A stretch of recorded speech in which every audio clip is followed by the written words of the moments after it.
I speak in the name of God, our namesake, the Trinity, a community, a diversity of three persons in the unity of one being.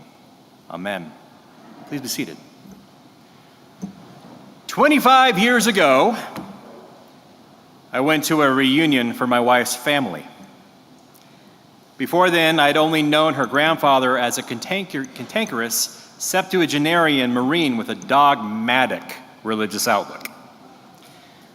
But I heard some awfully saucy stories about him at that reunion that totally changed how I understood him. And I think that reading the gospel accounts is sort of like being at that family reunion where you hear recognizable stories about Grandpa and then the other ones that the cousins fill in, those details that are a little bit different than the ones that you knew, but they're true too. You think, well, that's a wild side of Grandpa I didn't know about. And I love adding that to my understanding of him. You come away richer because now you know more dimensions about that person. You see them from more points of view. And having multiple gospel accounts does the very same thing for us. So today, we hear a snippet from the Gospel of Matthew. And it's helpful to know a little something about that branch of the family, the community of Matthew's. Scholars generally agree that Matthew's gospel account was finalized around the late 80s or early 90s, which was about 50 years or so after the events of Holy Week, if you're keeping count. Matthew's community held very high goals for their behavior. They rolled hard. Early on, the community members insisted that following Jesus' teachings had to be perfect so that their community would become the example of doing Christianity right, a city on a hill, a light of God's love shining out in a very dark time.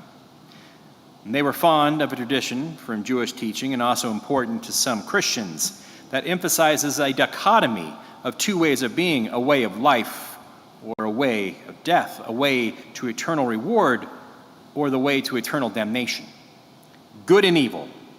No gray areas allowed. And yet, as healthy families do, over the decades of worshiping and ministering together and to one another, they learned to extend mercy instead of judgment. Soon enough, they realized that the other stories that Jesus told, the ones about having loving kindness and forgiveness for others, had to be lived out as much as the purity teachings, maybe more. And I love them for that. The way they didn't just hold on to the stories that fulfilled their need for self-satisfied righteousness, but also include the stories that knit them together as a community of people who could tell one another when they messed up, hey, I really screwed up. And know for sure that the others would understand and help them be better. It helps to understand this, to understand why this was such an important parable for them to include, because no other gospel account did. Matthew's account is the only one that includes the story of the wheat and the weeds, or the wheat and the tares, if you want to get all King Jamesy about it. Clearly, it's important to a community of early Jesus followers trying to balance their desire to embody both the righteousness of Jesus along with Jesus' mercy. So to the Jesus parable then. On a large farm, workers have planted wheat fields, and now those fields are mixed with darnel, which is a noxious weed that looks a heck of a lot like wheat. You can't really tell what's what until it approaches harvest time, when the wheat begins to turn golden and the darnel turns a sickly green. Only as you arrive towards harvest can they be safely sorted. That makes a lot of extra busy work. And I think you'll agree, busy work is something that humans generally dislike. Because the people of the parable are human, though, they decided that the very first thing that had to happen is they had to figure out who's to blame. They blame the owner, who purchased the seeds after all. The owner blames an enemy. And I am so glad that we live in a time where leaders no longer deflect blame these days. The parable has all the hallmarks of the Matthean community's way of thinking. It's good versus evil, weeds versus wheat on the surface, but parables are meant to teach us something deeper. So don't be distracted by the surface reading. Focus on the real story underneath. Because I think that what's been given to us in this parable is a tremendous gift for our own time and place when our communities are split, not superficially at all, but really deeply split along lines of conflicting values or politics. During our last summer in Rhode Island, before we moved out here, I chose not to plant a garden because I just applied here, actually, and I had a reasonable hope that I'd be called here before harvest time. I was wrong on that. It was about 5 months later. Didn't quite work out that way. Hindsight's 20/20, right? But still, God is always profligate in giving growth. So in that garden I didn't plant, we still had volunteer tomatoes, strawberries, some pepper plants from the previous year's deadfall. We also had a lot of weeds. If there's one thing that Rhode Island does really well, it's grow weeds. We also, included in that was maple and oak trees, and what I think was a mulberry tree. And I wanted to pull those weeds up, pull those trees out, and Tanya would not let me.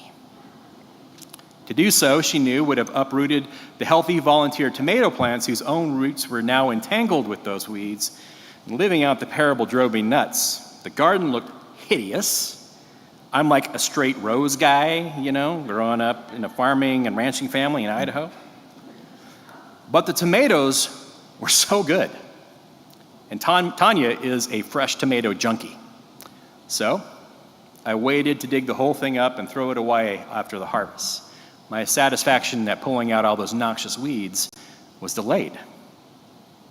So what complicates our story today is that when darnel is growing, you cannot distinguish it from wheat until it's too late and the roots are all intertwined. You want to get out there and clean up the mess in the field.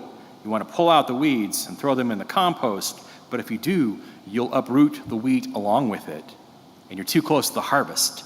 There's not enough time to grow more. So this is not really a story, though, about wheat or weeds sharing an acre of ground at all, though. It's a story about people growing in a community. It's about the times when we are really disturbed about how others are behaving. It's about having high-stakes differences in values and vision, and how, right at that decision point, when you are so ticked off and you are ready to let them have it, when you're stepping toward that weed to give it a piece of your mind, God tells you, stop. Stop. God, the loving gardener of all of us, stops us from having at one another, from presuming our own supremacy and knowing what is right. Jesus tells this parable because God knows we never have a full picture of one another. We never know enough about each other to judge. We can't tell wheat from darnel when it comes to human beings. What's good and what's bad are often more complex than we care to admit. So the story's power hinges on recognizing our ignorance, a reminder about the mistakes we make when we assume that we know best, that others are wrong. We want to get rid of that discomfort, but God whispers, stop. You don't know what you're doing. Let things happen in their time. My angels and I will take care of everything at the harvest. Your job is to be curious and to nurture growth. My sisters and brothers, that moment when we are stopped from casting out others is the actual ground of all of our own hope in Jesus Christ. After all, he has not cast any of us out in our own darnel moments, has he? Even though he alone could. I like to refer to this parable as Jesus preaching against cancel culture. A Buddhist proverb states, not knowing is most intimate. Not knowing is most intimate. The meaning is similar to the wisdom of this parable. When you don't force your own frame of meaning upon something or anyone and everything, when you let people and events be as they are, and you take the chance of learning something totally different, new, and unexpected about them, you might even come to love them and then help them grow. Your brother-in-law, who has those terrible political views, is also a really loving and invested father. Your neighbor, who has no concept that trash does not belong in the communal recycling bin, adopts the neighborhood stray. The person who just thoughtlessly employed a microaggression is the same person who fought for and won equitable wages at your workplace. The crux of the parable is this: we are neither a weed nor a stalk of wheat. We, until the time of the harvest, are always both. We are weedy sometimes, and we are wheaty during other times. But importantly, unlike Darnell, we can change. We are adaptive. We can change our opinions and behaviors, or at least we ought to, when God or our experience demonstrates where we have gone weedy in our thoughts, words, and deeds. Even though the story leads towards a final harvesting and final judgment, that part of the story is, I think, very purposefully only a hint in the actual parable. Did you notice that? It's only when pressed for an explanation that Jesus relents and adds those details. And as he does, he points to an important truth. Harvesting is not our job as human beings. The harvest, the time of judgment, has been placed explicitly outside of the bounds of our work as Christians. It ain't our job to cull, only to plant and water. And we do well to remember that. That's the part of the story that belongs to us. In our big, wide field full of weeds and wheat, and Lord knows what else, mice, foxes, crabgrass, crows, sparrows, clover, all of it. The landowner in the parable says, "Let them grow together until harvest." The project we've been given is not to sort ourselves away from one another, and instead grow together to flourish. We've been placed in community with one another. That's our work. This isn't a parable about weeds or wheat. It's a parable about all of humanity, which is a vast and diverse field. We are in that confusing liminal place where discernment and our not knowing meet. Discernment is not about sorting ourselves away from other human beings. We are not meant to rate people according to whether or not they meet our expectations, nor should we turn such vicious judgment upon ourselves.